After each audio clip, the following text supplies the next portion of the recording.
যমুনায় চলছে প্রধান উপদেষ্টার সঙ্গে বিএনপির বৈঠক। বুধবার থেকে শুরু দেশব্যাপী কর্মসূচি, নির্বাচনী রোডম্যাপ ঘোষণার দাবিতে ৬৪ জেলায় সমাবেশ। সংকট এবং অনিশ্চয়তা দূর করে একটি নির্বাচিত সরকারের দিকে এগিয়ে যাওয়া, আর সেজন্যই বিএনপি এই কর্মসূচি।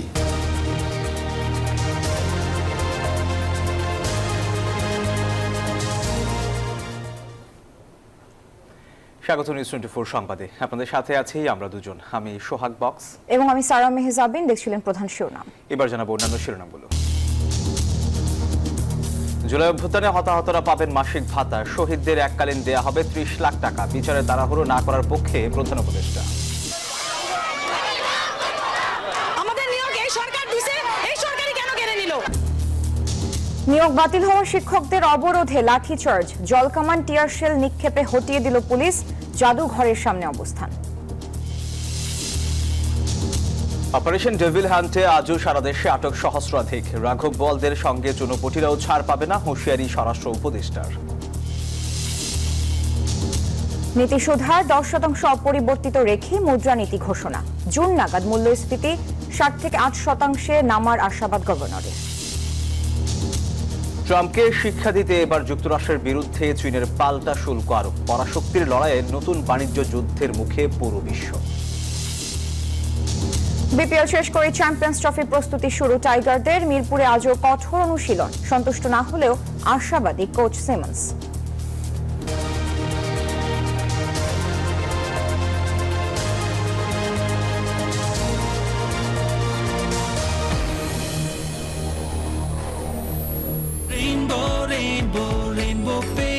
Rainbow Paints, the color of joy. দেখছিলেন অন্যান্য শিরোনামগুলো। শব্দের আরেক নাম, একদম ইউনিক স্ট্রাকচারাল ডিজাইনের কসমিক ডোর। এর ওয়াল থিকনেস ও রিপ থিকনেস বেশি থাকায় থেকে 50 বছরেরও বেশি। কসমিক ডোর, নিশ্চিন্তে 50 বছর। এবার বিস্তারিত। দেশের চলমান পরিস্থিতি সহ বিভিন্ন বিষয় নিয়ে অন্তর্বর্তী সরকারের প্রধান উপদেষ্টা ডক্টর মোহাম্মদ ইউনূসের সঙ্গে বৈঠকে বসেছে বিএনপি। সোমবার সন্ধ্যায় রাষ্ট্রীয় অতিথি ভবন যমুনায় পৌঁছায় বিএনপি মহাসচিব মির্জা ফখরুল ইসলাম আলমগীরের নেতৃত্বাধীন প্রতিনিধি দল। প্রধান উপদেষ্টার সঙ্গে আলোচনায় বিএনপি মহাসচিবের সঙ্গে রয়েছেন দলটির স্থায়ী কমিটির সদস্য সালাউদ্দিন আহমেদ ও মেজর অবসরপ্রাপ্ত হাফিজ উদ্দিন আহমেদ। বিএনপি নেতারা বলছেন, দেশের চলমান রাজনৈতিক অর্থনৈতিক পরিস্থিতি, দ্রব্যমূল্যের অবস্থা, পতিত ফ্যাসিস্টদের নানামুখী ষড়যন্ত্র, সংস্কার ও নির্বাচনের বিষয় নিয়ে বৈঠকে আলোচনা হবে।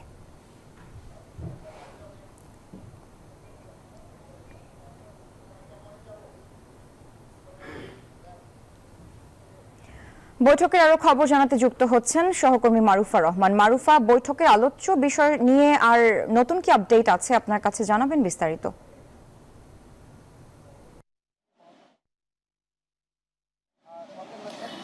সারা, বৈঠকটি এখনো চলছে, আনুষ্ঠানিকভাবে নতুন কোনো তথ্য আমাদের কাছে নেই।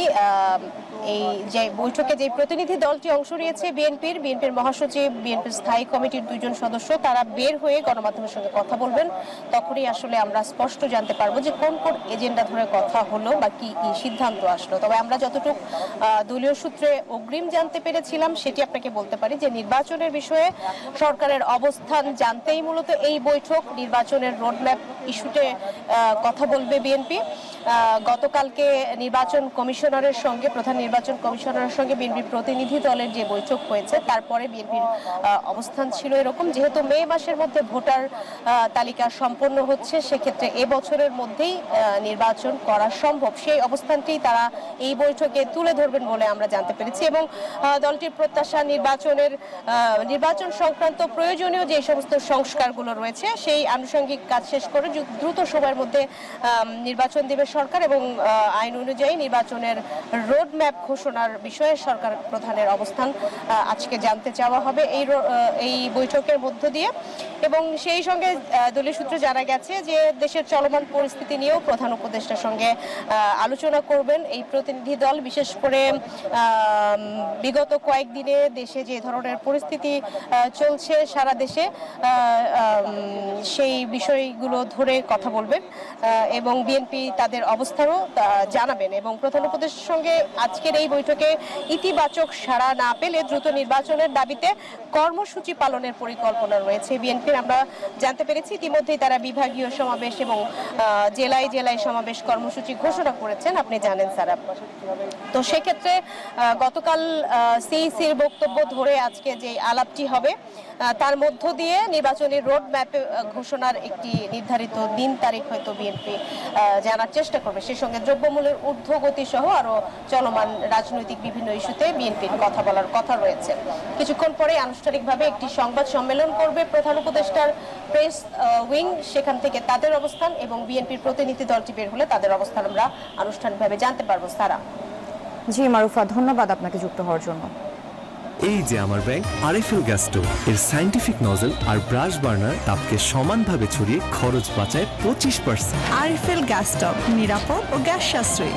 304 ফুড গ্রেড স্টেইনলেস স্টিলে তৈরি, যা নিশ্চিত করে জংবিহীন সিঙ্কের আজীবন নিশ্চয়তা। আরএফএল কিচেন সিঙ্ক, স্বাস্থ্যকর কিচেনের চিরস্থায়ী সমাধান। বুধবার থেকে জেলায় জেলায় শুরু হচ্ছে বিএনপির কর্মসূচি, যার অংশ হিসেবে রোজার আগেই 64 জেলায় সমাবেশ করবে দলটি।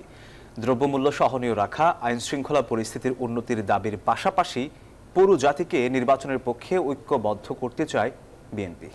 নেতারা বলছেন, ভোট নিয়ে যে কোনো ষড়যন্ত্র মোকাবেলায় দলের নেতাকর্মী ও সাধারণ মানুষকে সোচ্চার করতেই এমন কর্মসূচি। বাকিটা জানাচ্ছেন সাইফুল ইসলাম। নানা কারণে যখন উত্তপ্ত দেশের রাজনৈতিক অঙ্গন, তখন অনেকটা হঠাৎ করেই জেলায় জেলায় সমাবেশ করার ঘোষণা দিল বিএনপি। দলটির দাবি, নিত্যপণ্যের দাম সহনীয় রাখা, আইনশৃঙ্খলা পরিস্থিতির উন্নতি আর দ্রুত নির্বাচনী রোডম্যাপ ঘোষণার দাবিতে এই কর্মসূচি। কিন্তু প্রশ্ন হচ্ছে, দেশ জুড়ে নানা অনাকাঙ্ক্ষিত ঘটনার মধ্যেই কেন এত বড় কর্মসূচি ঘোষণা করলো দলটি? এর মধ্য দিয়ে কি দ্রুত ভোটের দাবিকে আরো জোরালো করতে চায় বিএনপি, নাকি রাজপথে জানান দিতে চায় নিজেদের সাংগঠনিক অবস্থান? আমরা এই সরকারের পতনের কোনো কথা তো বলছি না, আমরা এই সরকারকেই কাছেই বলছি যে আপনারা যেহেতু ফ্যাসিবাদ বিরোধী আন্দোলন সংগ্রামের মধ্য দিয়ে আমরা সবাই সম্পৃক্ত ছিলাম, আপনারা এসছেন, আপনারা একটি ভালো নির্বাচনের ব্যবস্থা করেন। দলকে সুসংগঠিত করা, দলকে শক্তিশালী করা এবং আগামী দিন নির্বাচনের জন্য প্রস্তুতি নেওয়া, সেটা এই 100 দিনের কর্মসূচির মধ্যে একটা অংশ বলে আমি মনে করি। অবশ্য জনসংশ্লিষ্ট ইস্যুতে আগেও নানা ধরনের কর্মসূচি পালন করেছে দলটি। নানা প্রতিকূলতার মধ্যেই লং মার্চ, রোড মার্চ আর বিভাগীয় গণসমাবেশের মতো কঠিন কর্মসূচি সফল করেছে মাঠের নেতাকর্মীরা। এবার পরিবেশ অনেকটাই অনুকূলে, তাই চাঙ্গা সব পর্যায়ের নেতাকর্মী সমর্থকরা। দেশের মানুষ আগামী দিনে একটা অবাধ ও সুষ্ঠু নির্বাচন দেখতে চায় এবং তাদের আশা আকাঙ্ক্ষা যেন প্রতিপালন করে, এই জন্য মূলত আমাদের বিভিন্ন জেলা পর্যায়ের এই সমাবেশগুলো হবে। নির্বাচনকে প্রভাবান্বিত যাতে কেউ না করতে পারে, আমরা সবাই যেন ঐক্যবদ্ধ থেকে নির্বাচনকে সুফল জায়গায় নিয়ে যেতে পারি। দলের সিনিয়র নেতারা বলছেন, রাজনৈতিক সংকট উত্তরণে দ্রুত নির্বাচনের কোনো বিকল্প নেই, আর সেই দাবির সঙ্গে জনগণকে সম্পৃক্ত করতেই 64 জেলায় সমাবেশ করবে বিএনপি। জনগণকে সংগঠিত করে আগামী দিনের সকল সংকট এবং অনিশ্চয়তা দূর করে একটি নির্বাচিত সরকারের দিকে এগিয়ে যাওয়া, আর সেজন্যেই বিএনপি এই কর্মসূচি ঘোষণা করেছে। আমি মনে করি যে এই কর্মসূচি সময় ও উপযোগী এবং এই কর্মসূচির মধ্য দিয়ে আমরা পুরো জাতিকে ঐক্যবদ্ধ করতে পারবো আমাদের প্রিয় নেতা তারেক রহমানের নেতৃত্বে। জানান, রোজার আগেই জেলা পর্যায়ের কর্মসূচি শেষ করা হবে, এরপর সমাবেশ হবে মহানগর ও বিভাগীয় পর্যায়ে।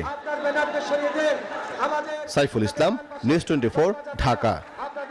বিজলি কেবলস যে কোনো স্থাপনার বৈদ্যুতিক সংযোগকে রাখে নিরাপদ। এর স্কিন কোটেড ইনসুলেশন সম্পূর্ণ ফায়ার রিটার্ডেন্ট, তাই বিজলি কেবলস নিজেই নিজেকে নেভায়। বিজলি কেবলস, নিরাপদ আজীবন। দেশকে সমৃদ্ধশালী করতে প্রয়োজনে শত্রুদের ভালো বিষয়গুলো গ্রহণ করা উচিত বলে মন্তব্য করেছেন জামায়াত ইসলামীর আমির ডক্টর শফিকুর রহমান। সোমবার রাজধানীর মগবাজারে আল ফালা মিলনায়তনে সাব্বির উদ্দিন আহমেদ রচিত 2টি গ্রন্থের প্রকাশনা অনুষ্ঠানে কথা বলেন তিনি। বলেন, তুরস্কের প্রেসিডেন্ট রিসেপ তাইয়েপ এরদোয়ান মুসলিম অমুসলিম নির্বিশেষে মানবতার ডাকে পাশে দাঁড়িয়েছেন। রোহিঙ্গাদের পাশেও তিনি শুরু থেকে রয়েছেন। অনুষ্ঠানে খন্দকার আলতাফ হোসেনের সভাপতিত্বে আরও ছিলেন দৈনিক নয়া দিগন্তের সম্পাদক আলমগীর মহিউদ্দিন, সাংবাদিক, লেখক ও গবেষক শাহ আব্দুল হালিম এবং অন্যরা।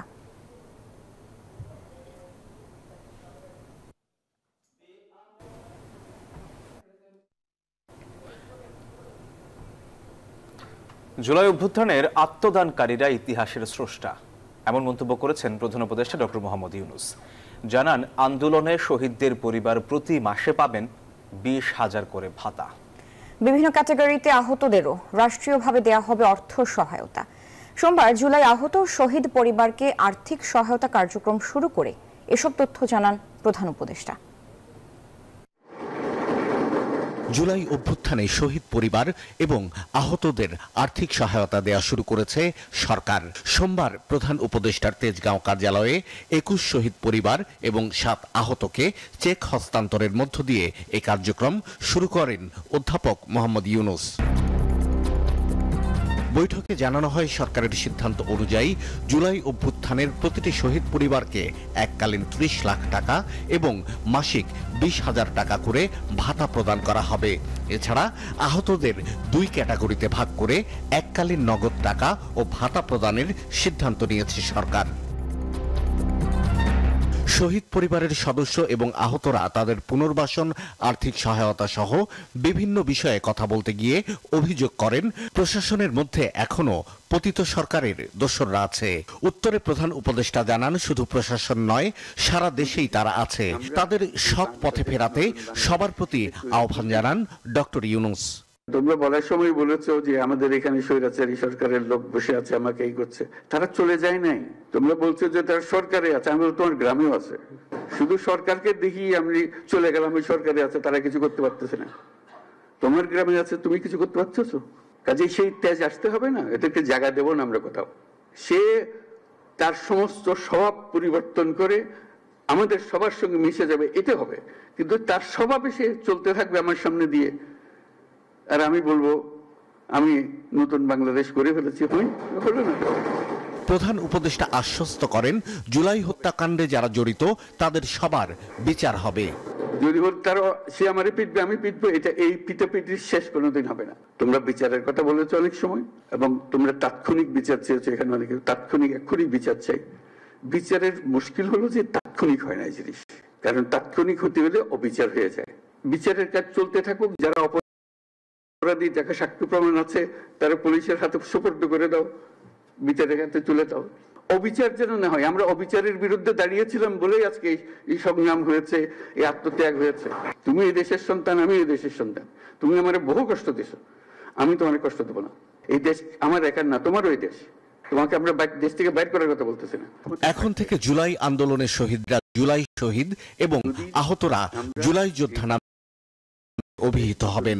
পাশাপাশি যোদ্ধাদের পরিচয়পত্র প্রদান এবং এই পরিচয়পত্র ব্যবহার করে তারা সরকারি নানা সুবিধা নিতে পারবেন বলেও জানানো হয় বৈঠকে।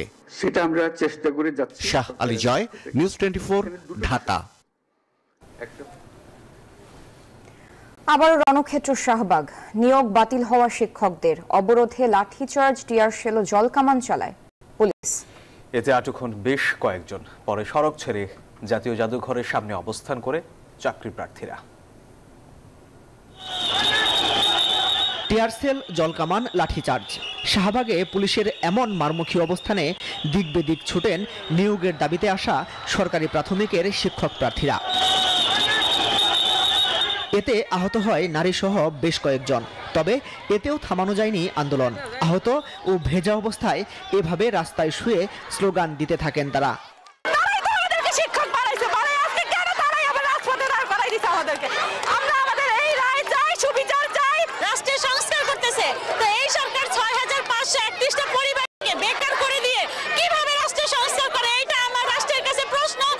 কিছু পরে আবার টিয়ারসেল নিক্ষেপ করলে ফাঁকা হয়ে যায় শাহবাগ। তবে কিছু পরে আবার অবস্থান নিয়ে আন্দোলন শুরু করেন তারা।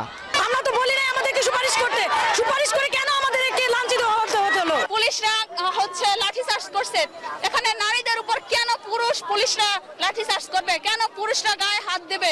এবার আটক করা হয় বেশ কয়েকজন পুরুষ প্রার্থীদের, দেয়া হয় ধাওয়া। পুলিশের মারমুখী অবস্থানেও সন্ধ্যা পর্যন্ত রাজপথ অবরুদ্ধ করে রাখেন তারা। জানান, দাবি না মানলে আন্দোলন থেকে সরবে না। যতক্ষণ আমাদের দাবি মানা হবে না, আমরা এখানেই বসে থাকবো। পিছনে বাড়ি দিয়েছে, মানে পুরো দূরা, মানে কোনো ঘোষণা ছাড়াই এখানে এই করেছে। আমার এক ভাইয়ের মাথা ফেটে গেছে, 50-60 জন আহত হয়ে হাসপাতালে এখনো আছে। শেষ বিকেলে ঠান্ডা মাথায় আন্দোলন প্রতিহত করতে দেখা যায় পুলিশকে। রমনা বিভাগের ডিসি জানান, জিজ্ঞাসাবাদ শেষে ছেড়ে দেয়া হবে আটককৃতদের। আটক করা বলতে যারা এখানে বেশি উচ্ছৃঙ্খল আচরণ করেছে, যাদেরকে আমরা থামাতে পারতেছি না, কিছু আমরা রেয়াজা রাখছি। আমরা পরবর্তীতে সিদ্ধান্ত দেবো, যদি সেরকম হয় আমরা ছেড়ে দেবো, আর যদি দেখি এরা বেশি ঝামেলা করে ফেলে তখন আমরা মামলার দিকে যাব। সরকারি প্রাথমিক বিদ্যালয়ের সর্বশেষ নিয়োগে হাইকোর্টের কোটা সংক্রান্ত আদেশে ঢাকা ও চট্টগ্রাম বিভাগে আটকে যায় ৬,৫৩১ জন প্রার্থীর নিয়োগ। মাসুদ সুমন, নিউজ 24, ঢাকা। দর্শক, বইমেলায় তসলিমা নাসরিনের বই বিক্রি করায় একটি স্টলে হামলার ঘটনা ঘটেছে। আর এই বিষয়ে সবশেষ জানাতে আমাদের সাথে যুক্ত হচ্ছেন সহকর্মী মাসুদা লাবনী। লাবনী, ঘটনা সম্পর্কে বিস্তারিত জানাবেন আমাদের।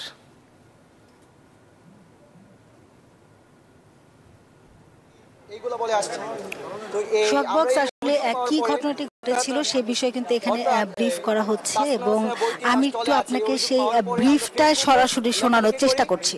যে তার স্টল থেকে তাসলিমা নাসরিনের বইটি সরাতে হবে, তারপর সে আমাদেরকে আজকে জানায়, অর্থাৎ প্রকাশক যে আছে উনি আমাদেরকে জানায় যে শাহবাগ থানার ওসি এবং বাংলা একাডেমির নির্দেশে সে তাসলিমা নাসরিনের বইটি সরিয়েছে। তো সরানোর পরে সে একটি ভিডিও বার্তা দেয়, সেখানে বলে যে উগ্রবাদ এবং জঙ্গিদের সমালোচনার মুখে পড়ে আমরা তাসলিমা নাসরিনের বইটি সরাতে বাধ্য হয়েছি, এবং সে এটিও বলে যে আমি তাসলিমা নাসরিনকে নিয়ে একাই লড়ে যাব। অর্থাৎ সে যে বই সরাইছে এর মানে এটা নয় যে সে তাসলিমা নাসরিন থেকে সরে আসছে, সে বলতেছে সে একাই আওয়ামী লীগ অর্থাৎ তাসলিমা নাসরিনকে নিয়ে সে একাই লড়াই করে যাবে। তো আমাদের প্রশ্ন হচ্ছে যে আমাদের 2000 ভাই বোন যে কারণে শহীদ হয়েছে, অর্থাৎ আওয়ামী লীগকে নিষিদ্ধ করার জন্য, আওয়ামী লীগকে চিরতরে বাংলাদেশ থেকে মুছে ফেলার জন্য, এখন কেউ যদি তাকে আবার জীবিত করতে চায়, তার কাছে আমাদের প্রশ্ন আসতেই পারে। তো আমরা আজকে আসছিলাম, আমাদের কয়েকজন ভাই নিয়ে আসছিলাম যে তার কাছে এই প্রশ্ন করার জন্য যে আপনি কেন, যে একজন আওয়ামী লীগ সরাসরি চিহ্নিত আওয়ামী লীগ, আপনি তার বই কেন স্টলে রেখেছিলেন, আমরা এই প্রশ্ন করতে আসছিলাম। যদিও তার বইটি সরানো হয়েছে, কিন্তু আমরা জবাব চাইতে আসছিলাম যে তার বইটি কেন রাখছে। আমাদের দ্বিতীয় প্রশ্ন ছিল যে আমাদেরকে কেন উগ্রবাদ এবং জঙ্গি বলা হলো, কিসের ভিত্তিতে আসলে আমাদেরকে সে উগ্রবাদ এবং জঙ্গি বলছে। আমরা বাংলাদেশে দেখে আসছি যে কোনো ঘটনা ঘটে, ঘটনা সত্য হলেও, ঘটনাটা অন্যায় হলেও আমরা যদি ন্যায় হয়ে সেটার প্রতিবাদ করি, আর আমাদের মুখে যদি দাড়ি থাকে, মাথায় টুপি থাকে, তাহলে আমাদেরকে বলা হয় জঙ্গি উগ্রবাদ।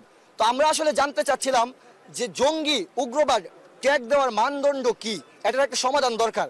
তো যে আজকে আমাদেরকে জঙ্গি উগ্রবাদ বলছে আমরা তার কাছেই জানতে আসছিলাম। তো আসার পরে আমাদেরকে সে সরাসরি বলে যে ভাই আমরা তো তোমাদেরকে উদ্দেশ্য করে বলি নাই, যারা তাসলিমা নাসরিনের বই। লাবণী, আপনাকে ধন্যবাদ। আইন শৃঙ্খলা স্বাভাবিক রাখতে সারা দেশে চলছে বিশেষ অভিযান অপারেশন ডেভিল হান্ট। সারা দেশে আটক হয়েছেন ১৫০০। এর মধ্যে গাজীপুর থেকে আটক হয়েছেন সিরাজগঞ্জের সাবেক এমপি চয়ন ইসলাম। পরে তাকে সিরাজগঞ্জ পুলিশের কাছে হস্তান্তর করা হয়।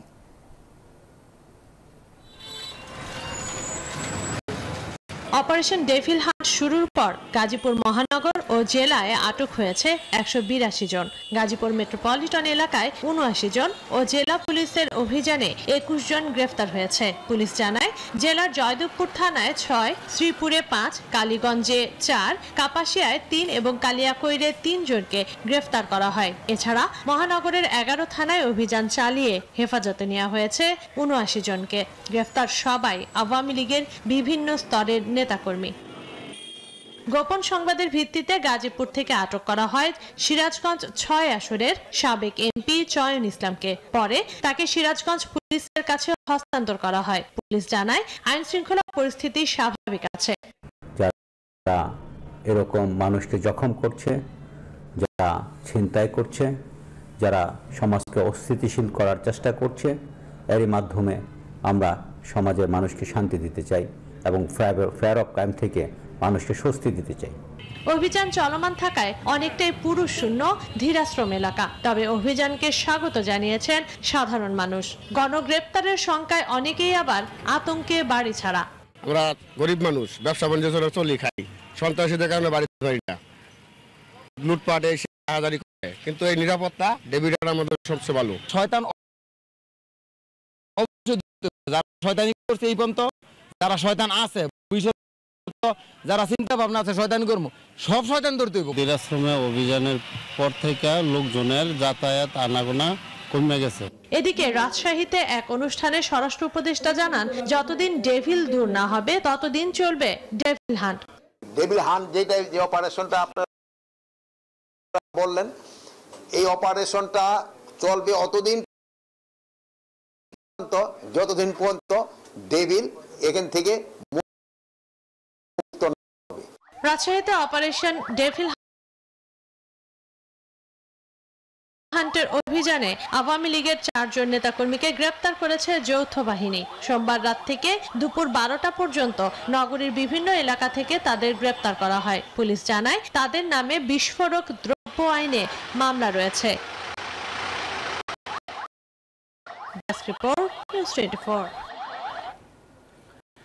ধানমন্ডি 32 নম্বর বেসমেন্ট থেকে আলামত সংগ্রহ করেছে সিআইডির ক্রাইম সিন ইউনিট। সকাল 7টায় ঘটনাস্থলে থেকে এসব আলামত সংগ্রহ করে 10 সদস্যের বিশেষজ্ঞ দল গেল 5 ফেব্রুয়ারি পালিয়ে যাওয়া সাবেক প্রধানমন্ত্রী শেখ হাসিনার অনলাইনে বক্তব্য দেয়াকে কেন্দ্র করে 32 নম্বর শেখ মুজিবুর রহমানের বাড়ি গুড়িয়ে দেয় বিক্ষুব্ধ ছাত্র জনতা। এ সময় বাড়ির পাশের নির্মাণাধীন ভবনের কয়েকতলা বেসমেন্টের সন্ধান মেলে। অন্ধকার ওই ভবনের বেসমেন্টের দ্বিতীয় তলা যেতেই দেখা যায় পানি। এ নিয়ে শুরু হয় আলোচনা। রোববার ভবনটির বেসমেন্ট থেকে পানি নিষ্কাশন করে ফায়ার সার্ভিস। এরপরই সকালে সেখানে আলামত সংগ্রহে যায় সিআইডির ক্রাইম সিন ইউনিট।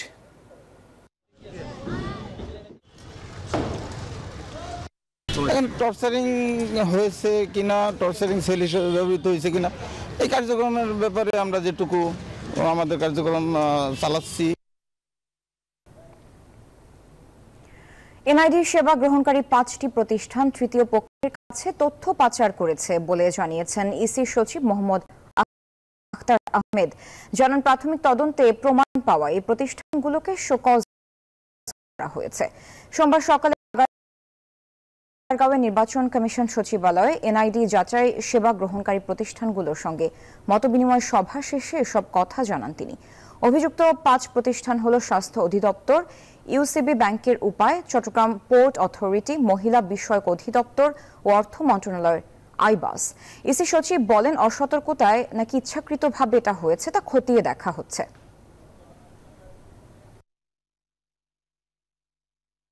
সংবাদের সময় হলো একটা বিরতির। ফিরছি আরো খবর নিয়ে, সাথে থাকুন।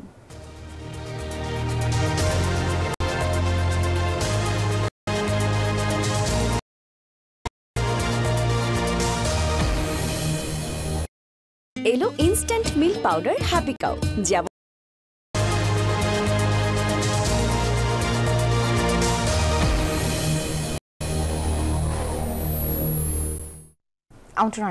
দেখছেন নিউজ 24 সংবাদ। রাজধানীর বাংলা মোটরে এই মুহূর্তে কথা বলছেন হাসনাত আব্দুল্লাহ। আমরা সরাসরি যুক্ত হচ্ছি তার বক্তব্যে।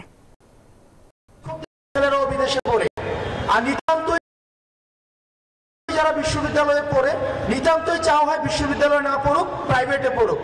আর যারা নিতান্তই বিশ্ববিদ্যালয়ে পড়তে হয় তারা কিন্তু হলে থাকতে হয় না, তারা হচ্ছে কোয়ার্টারে থেকে তারপরে হচ্ছে বিশ্ববিদ্যালয়ে পড়ে। আমাদের দেশে নেতার ছেলেরা বিদেশে পড়ে আবার নেতা হয়ে দেশে ফিরে আসে। আর যারা পড়াশোনা করে বিশ্ববিদ্যালয়ে কষ্ট করে মাথার ঘাম পায়ে ফেলে পড়াশোনা করে, তারা হচ্ছে নেতার ছেলের পিছনে, তারা হচ্ছে কামলা খেটে তাদের হচ্ছে একাডেমিক জীবন শেষ করতে হয়। আমরা চাই না আর বিশ্ববিদ্যালয়ে মাদার পার্টির সার্ভ করার জন্য কোনো ছাত্র সংগঠন তৈরি হোক।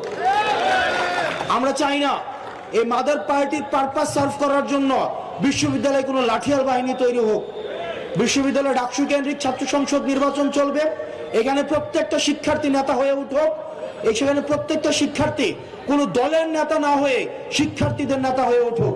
আমরা আর ফেসিজমকে, আমাদের এই বিভাজনের মধ্য দিয়ে আর ফেসিজম আমাদের মধ্যে আবার গড়ে উঠুক, সেটা আমরা চাই না। ভালো থাকুন, সুস্থ থাকুন। ফেসিবাদকে আমরা সবাই রেড কার্ড দেখিয়ে যাব।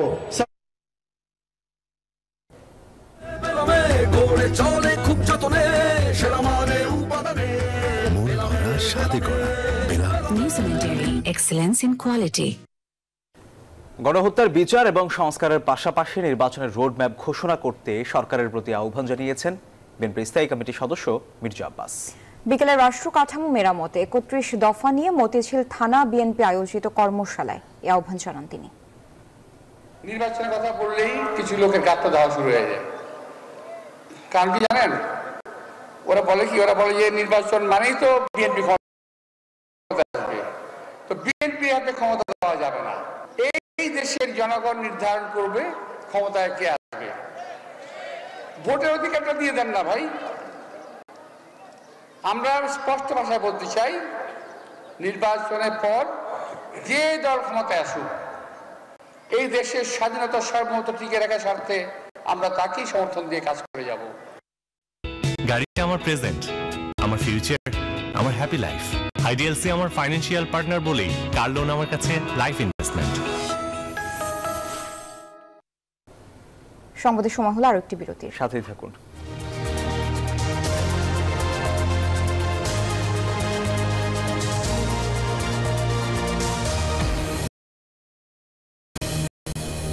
এলো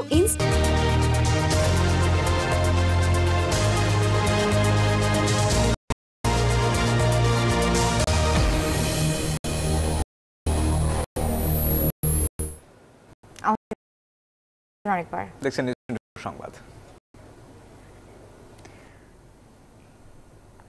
প্রধান উপদেষ্টার সঙ্গে বৈঠক শেষে এই মুহূর্তে ব্রিফ করছেন বিএনপি মহাসচিব মির্জা ফখরুল ইসলাম আলমগীর। আমরা সরাসরি সেখানে চলে যাচ্ছি। একই সঙ্গে যে কথাগুলো বলেছি তা হচ্ছে যে বিগত ১৫ বছর ১৬ বছরে যে মিথ্যা মামলা দিয়ে রাজনৈতিক নেতা কর্মীদেরকে যে হয়রানি করার ব্যাপারে আমরা নীতিগত সিদ্ধান্তের কথা বলেছি, তারা একমত হয়েছেন। তারাও আপনাদের সামনে কথা বলবেন, এই বিষয়গুলো তারা একমত হয়েছেন। আমরা দ্রব্যমূল্যের ব্যাপারে অত্যন্ত জোরালোভাবে বলেছি যে এই সরকারের অন্যতম প্রধান ব্যর্থতা হচ্ছে দ্রব্যমূল্য নিয়ন্ত্রণে না নিয়ে আসতে পারা। সেটা তারা বলেছেন যে তারা এর উপর কাজ করছেন, এই কাজগুলো তারা দ্রুত করার চেষ্টা করবেন। সব শেষে আমরা আপনার আইন শৃঙ্খলা পরিস্থিতির কথা বলেছি এবং একই সঙ্গে আমরা সব শেষে যে কথাটা বলা আবারও বলেছি যে আপনার এই একটা কি চলছেন অভিযান, অভিযান দেখেছি, সেই ধরনের কোনো আপনার যেন না হয় এবং এটা নিয়ে আবার যেন কোনো রকমের সমস্যা তৈরি করা না হয়, এই কথাগুলো আমরা অত্যন্ত জোরের সঙ্গে বলেছি। যারা ছিলেন তারা আমাদেরকে আশ্বস্ত করেছেন যে অতি দ্রুত তারা নির্বাচন ব্যবস্থা করছেন এবং তিনি বলেছেন যে ডিসেম্বরের মধ্যে তিনি নির্বাচনের ব্যবস্থা করেন। তারা যে জনগণ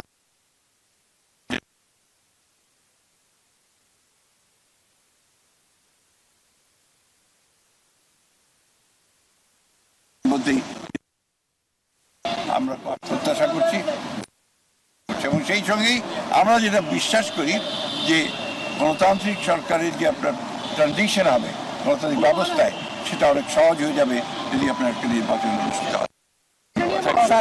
আমি আপনাদেরকে এটা দিয়ে যাবো। একটা ছোট্ট একটা প্রশ্ন, সেটা হচ্ছে যে উপদেষ্টা আজকে একজন উপদেষ্টা বলেছেন যে জাতীয় নির্বাচনের আগে স্থানীয় নির্বাচনের বিষয়ে ব্যক্তিগত সিদ্ধান্ত তারা নিয়েছেন, আলাপ আলোচনা করে পরবর্তী আমরা স্থানীয় সরকারের ব্যাপারে কোনো মতেই কথা বলি। আমরা খুব পরিষ্কার করে আগেও বলেছি, এখনো বলছি যে জাতীয় সরকারের আগে কোনো নির্বাচন হবে না। এটা ওনারা ঠিক করবেন, তবে 15 তারিখের মধ্যেই ওনারা কিছু একটা বলতে যাবেন। ধন্যবাদ। জুলাই ঘোষণা দিলে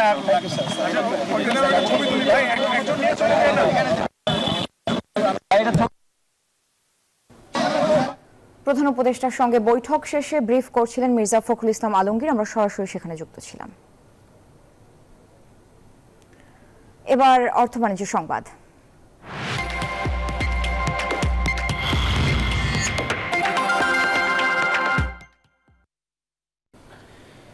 নীতি সুধার বেসরকারি খাতের ঋণ প্রবৃদ্ধির লক্ষ্যমাত্রা অপরিবর্তিত রেখেই নতুন মুদ্রানীতি ঘোষণা করল বাংলাদেশ ব্যাংক। গভর্নর জানান, শুধু মুদ্রানীতি দিয়েই সব সমস্যার সমাধান সম্ভব নয়। বলেন, চ্যালেঞ্জ থাকলেও চলতি অর্থ বছর শেষে জুন মাসে মূল্যস্ফীতি নেমে আসবে 7%। তবে রাজনৈতিক অস্থিরতার কারণে এবছর বিনিয়োগ বৃদ্ধির সম্ভাবনা দেখছেন না তিনি। আর পাচারের টাকা ফেরাতে আন্তর্জাতিক সব আইন মেনেই কাজ করার কথা জানিয়েছেন আর্থিক খাতের নিয়ন্ত্রক। মূল্যস্ফীতির চাপ, ডলারের বাজারে অস্থিরতা আর বেসরকারি খাতে কমেছে ঋণ প্রবৃদ্ধি। অর্থনীতির এমন চাপের মধ্যেই 2024-25 অর্থবছরের শেষ মুদ্রানীতি ঘোষণা করল বাংলাদেশ ব্যাংক। যদিও গভর্নর ডক্টর আহসানিজ মনসুরের ঘোষিত প্রথমে মুদ্রানীতিতে নেই কোনো চমক। উচ্চ মূল্যস্ফীতির চাপ কমাতে গেল কয়েক মাসে নীতি সুধার 3বারে 150 বেসিস পয়েন্ট বাড়িয়ে নেওয়া হয় 10%। অর্থবছরের শেষ মুদ্রানীতিতেও যা বহাল রেখেছে বাংলাদেশ ব্যাংক, যার ফলে জুন মাস শেষে মূল্যস্ফীতি কমে আসতে পারে 7%। প্রত্যাশা কেন্দ্রীয় ব্যাংকের। ওভারঅল ইনফ্লেশন গত 2 মাসে প্রায় 1.5% মতো কমেছে। On the other side, demand সাইডকে অ্যারেস্ট করার জন্য পলিসি রেট যে 10% আমরা করেছি, এটা অলরেডি পজিটিভ টেরিটরিতে আছে এবং আমরা যদি ঠিকমতো আমাদের বোরো হারভেস্টটা তুলতে পারি, আমাদের ধারণা বাই জুন আমাদের ইনফ্লেশন পয়েন্ট টু পয়েন্ট হারে 7-8% কাছাকাছি নামিয়ে আনতে সক্ষম হব।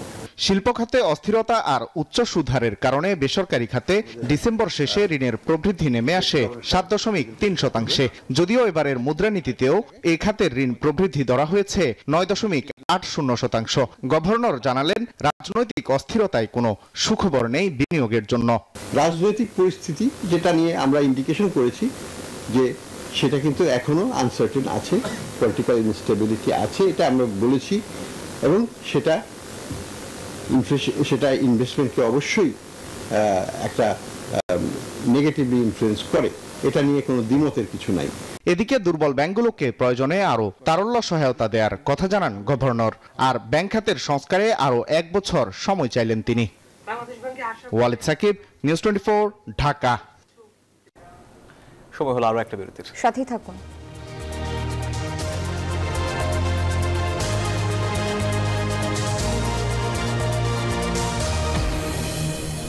এলো instant milk powder happy cow. আবার স্বাগত নিউজ 24 সংবাদে। এবার জানাবো খেলার সংবাদ। চ্যাম্পিয়ন্স ট্রফির প্রস্তুতি নিয়ে সন্তুষ্ট নন জাতীয় দলের হেড কোচ ফিল সিমন্স। তারপরও দল নিয়ে বেশ আশাবাদী এই ক্যারিবীয়। সংবাদ সম্মেলনে জানান, নিজেদের দিনে যে কোনো দলকে হারানোর সামর্থ্য রাখে বাংলাদেশ। এছাড়া দলে না থাকা লিটন দাসকে মিস করবেন সিমন্স। চ্যাম্পিয়ন্স ট্রফির প্রস্তুতি শুরুর 3য় দিনেও অনুশীলনে যোগ দেননি অধিনায়ক নাজমুল শান্ত ও তাওহিদ হৃদয়। আর এই ছিল সংবাদে। ধন্যবাদ সবাইকে সাথে থাকার জন্য।